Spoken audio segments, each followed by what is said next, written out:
Telugu film ఇండస్ట్రీలో చాలామంది తెలుగు హీరోలు తమిళ్ డైరెక్టర్స్ని నమ్మి మోసపోయారు. తమిళ్ డైరెక్టర్స్ని నమ్మి ఫ్లాప్ని చూశారు.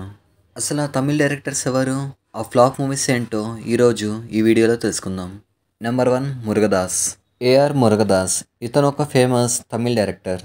ఇతను మన మహేష్ బాబుతో ఒక ఫిలిం తీశాడు. ఆ ఫిలిం పేరు వచ్చేసి స్పైడర్. ఎప్పుడు ఇటు సినిమాలు తీసే మహేష్ బాబు ఈ సినిమాతో ఫ్లాప్ కొట్టాడు.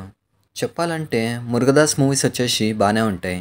స్టాలిన్ కానీ, తుపాకీ కానీ, సర్కార్ కానీ ఇలా చాలా మూవీస్ ఉన్నాయి.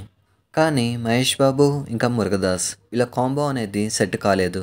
స్పైడర్ సినిమాలో కూడా మహేష్ బాబుకి అంత ప్రిఫరెన్స్ ఉండదు. ఈ సినిమాలో హీరో యాక్టింగ్ కంటే విలన్ యాక్టింగే చాలా బాగుంటుంది. సినిమాలో మహేష్ బాబు కంటే ఎస్జే సూర్యకే ఎక్కువ ప్రిఫరెన్స్ ఇచ్చాడు. అంటే విలన్కే ఎక్కువ ప్రిఫరెన్స్ ఇచ్చాడు. ఈ సినిమా వలన మహేష్ బాబు ఒక తమిళ్ డైరెక్టర్ని నమ్మి మోసపోయాడని చెప్పాలి. నెంబర్ 2 శంకర్. శంకర్ అయితే మన తెలుగు సినిమాకి పెద్ద రాడ్ ఇచ్చి వెళ్ళిపోయాడని చెప్పాలి. రాడ్ అంటే మామూలు రాడ్ కాదు, పెద్ద గుణపం దింపి వెళ్ళిపోయాడు.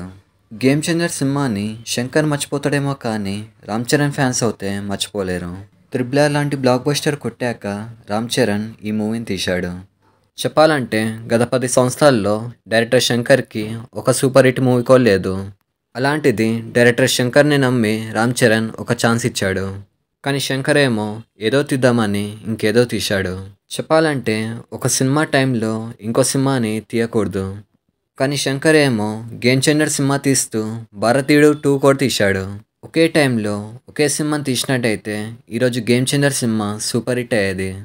అసలు గేమ్ చేంజర్ సినిమాలో డైలాగ్స్ కూడా చాలా చండాలంగా ఉంటాయి.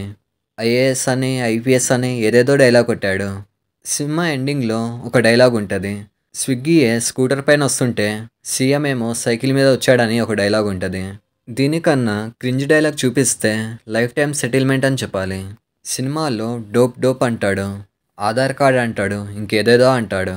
రామ్ చరణ్ అయితే మంచి పొటెన్షియల్ ఉన్న యాక్టర్. అలాంటి యాక్టర్ని సరిగ్గా యూస్ చేసుకోలేదు. సో ఈ సినిమాతో శంకర్ని నమ్మి రామ్ చరణ్ అయితే ఫ్లాప్ని చూశాడు. నెంబర్ 3 ఎస్జే సూర్య. ఎస్జే సూర్య అయితే ఒకరికి కాదు, ఇద్దరు హీరోలకి ఫ్లాప్ ఇచ్చాడు. ఆ ఇద్దరు కూడా తెలుగు సినిమాల్లో టాప్ హీరోస్ అయిన పవన్ కళ్యాణ్ ఇంకా మహేష్ బాబు. పవన్ కళ్యాణ్కేమో కొమరంపుల్లి, మహేష్ బాబుకేమో నాని. చెప్పాలంటే నాని సినిమా అయితే బాగానే ఉంటుంది. అప్పట్లో కొత్తగా సైన్స్ ఫిక్షన్ మూవీని తీశాడు. కానీ జనాలకి అర్థం కాక సినిమాని ఫ్లాప్ చేశారు. అయితే పవన్ కళ్యాణ్ దగ్గరికి వస్తే అప్పట్లో ఖుషి సినిమా బ్లాక్ బస్టర్ అయింది. ఈ సినిమాని తీసింది ఎస్జే సూర్య. అందుకే పవన్ కళ్యాణ్ ఇంకో ఛాన్స్ ఇచ్చాడు. ఆ సినిమా పేరే కొమరంపులి. అయితే కొమరంపులి వచ్చేసి పెద్ద ఫ్లాప్ అయింది. ఈ సినిమాని సరిగ్గా తీసినట్టయితే పెద్ద బ్లాక్ బస్టర్ అయ్యేది. సో పవన్ కళ్యాణ్ ఇంకా మహేష్ బాబు వీళ్ళిద్దరూ ఎస్జే సూర్యని నమ్మి ఫ్లాప్ని చూశారు. నెంబర్ 4 వెంకట్ ప్రభు. ఇతను ఒక ఫేమస్ తమిళ్ డైరెక్టర్. ఇతనిది గ్యాంబ్లర్ అని ఒక సినిమా ఉంటుంది. ఆ సినిమాని తమిళ్ మూవీస్లోనే గ్రేటెస్ట్ మూవీ అంటారు. ఈ సినిమా వచ్చేసి తాలా అజిత్ కెరీర్లోనే బిగ్గెస్ట్ బ్లాక్ బస్టర్. అలాంటి బ్లాక్ బస్టర్ తీసిన వెంకట్ ప్రభు మన తెలుగు సినిమాకి ఫ్లాప్ ఇచ్చాడు. తెలుగులో నాగ చైతన్యతో ఒక సినిమా తీశాడు. ఆ సినిమా పేరు వచ్చేసి కస్టడీ. ఈ సినిమా ఎప్పుడు వచ్చిందో కూడా చాలామందికి తెలీదు.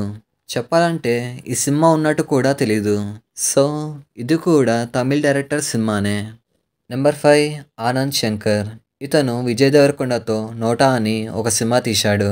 అప్పటిదాకా అర్జున్ రెడ్డి, మహానటి ఇంకా గీతా గోవిందం ఇలా బ్లాక్ బస్టర్ మూవీస్ తీశాడు.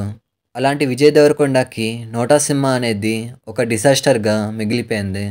కొంతమంది పిల్ల బచ్చాస్ అయితే ఈ సినిమాని ఇన్స్పిరేషన్గా తీసుకొని నోటా అన్నారు.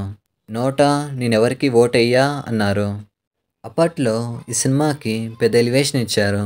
కానీ తీరా చూస్తే పెద్ద డిసాస్టర్ అయిపోయింది. అసలు ఈ సినిమా డైరెక్టర్కి హిట్ అయిన సినిమాలే లేవు. కానీ విజయ్ దేవరకొండ ఎలా నమ్మాడో ఏంటో. Number 6 KS Ravikumar. ఈ డైరెక్టర్ వచ్చేసి దశావతారం, నరసింహ ఇలాంటి మంచి సినిమాలు తీశాడు. కానీ బాలకృష్ణకి మాత్రం పెద్ద ఫ్లాప్ ఇచ్చాడు. ఆ సినిమా పేరు వచ్చేసి రూలర్. అసలు ఈ సినిమా ఎప్పుడు వచ్చిందో ఎప్పుడు పోయిందో కూడా తెలీదు. ఈ సినిమాలో బాలకృష్ణ గెటప్ కూడా డిఫరెంట్గా ఉంటుంది. ఐరన్ మ్యాన్ సినిమాల్లో రాబర్ట్ డౌనీ జూనియర్ ఎలా ఉంటాడో అలా చూపిద్దాం అనుకున్నాడు. కానీ కొంచెం అంటే కొంచెం కూడా సెట్ కాలేదు. అసలు కామెడీ చేయొచ్చు కానీ మరింత కామెడీ చేయకూడదు. గెటప్లు అందరు వేస్తారు, కానీ ప్రతి ఒక్కడు పవర్ స్టార్ కాలేడు కదా. అలాగే బాలకృష్ణ కూడా రాబర్ట్ డౌనీ జూనియర్ లాగా గెటప్ వేయగానే బాలకృష్ణ రాబర్ట్ డౌనీ జూనియర్ అయిపోయాడు. సో ఈ సినిమా కూడా ఒక తెలుగు హీరో తమిళ్ డైరెక్టర్ని నమ్మి మోసపోయాడు. నెంబర్ 7, గౌతమ్ వసుదేవ్ మీనన్. నాని మూవీస్లో చాలా వరకు ఇటు సినిమాలే ఉంటాయి. అక్కడక్కడ 2-3 సినిమాలు ఫ్లాప్ ఉంటాయి. ఆ 2-3 సినిమాల్లో ఎటో వెళ్ళిపోయింది మనసు ఒకటి. ఈ సినిమాని తీసింది గౌతమ్ వసుదేవ్ మీనన్. గౌతమ్ వసుదేవ్ మీనన్ అయితే మంచి మంచి సినిమాలు తీస్తాడు, మంచి మంచి కల్ట్ క్లాసిక్ తీసి ఇట్టు కొడతాడు. అలాంటి డైరెక్టర్ తెలుగులో సినిమా తీసి ఫ్లాప్ చేశాడు. ఈ సినిమాని ఏం మాయ చేసావే సినిమాలాగా తీద్దామనుకున్నాడు, కానీ వర్కౌట్ అవ్వలేదు. అలాగే రామ్ పోటినేని కూడా లింగుస్వామితో ఫ్లాప్ చూశాడు. ఇలా కొంతమంది తెలుగు హీరోలు తమిళ్ డైరెక్టర్స్ని నమ్మి ఫ్లాప్ని చూశారు. అయితే ఇప్పుడు చెప్పిన మూవీస్లో ఏ సినిమా అయితే మీ దృష్టిలో ఫ్లాప్ కాదో కామెంట్ చేయండి. ఇలాంటి మరిన్ని వీడియోస్ కోసం లైక్ చేయండి, షేర్ చేయండి, సబ్స్క్రైబ్ చేయండి.